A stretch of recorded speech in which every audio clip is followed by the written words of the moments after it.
जय जोहार साथियों, मैं राधिका कक्षा 7वीं A केंद्रीय विद्यालय जमुना कॉलोनी की छात्रा हूँ। आप सभी को मेरा स्नेह भरा प्रणाम। आज मैं जन अभियान परिषद अनूपपुर के माध्यम से जल गंगा संवर्धन अभियान पर अपने कुछ विचार प्रस्तुत करना चाहती हूँ। मध्य प्रदेश शासन द्वारा चलाए गए जल गंगा संवर्धन अभियान पर अपनी बातें कुछ प्रस्तुत करना चाहती हूँ। यह तो हम सभी जानते हैं कि जल ही जीवन, यह कोई बात ही नहीं बल्कि सत्य है। जल के बिना ना मनुष्य जीवित रह सकता है, ना पशु, ना पेड़ पौधे और ना धरती का संतुलन नियमित रह सकता है। लेकिन विडंबना यह है कि संकट आज हमारे सामने गंभीर चुनौती बनकर खड़ा है।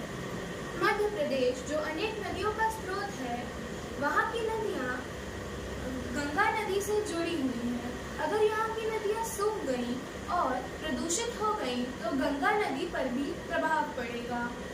इन सभी चीज़ों को मध्य प्रदेश शासन नजर में रखते हुए जल गंगा संवर्धन अभियान की शुरुआत की है। इससे जुड़े कुछ उद्देश्य यह है कि जल संरक्षण करना, नदी तट के पास पेड़ पौधे लगाना और जन सहभागिता को बढ़ावा देना, जल संचय करना। आज यह समय आ गया है कि जल ही जीवन का नारा ना लगाएं, लेकिन इसे अपने जीवन में उतारें।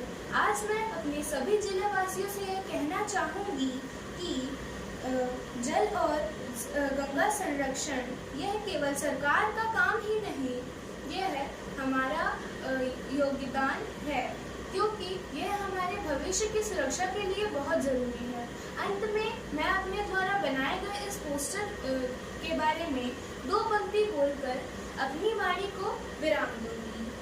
बूंद बूंद है अनमोल, इसे व्यर्थ ना बहाएं।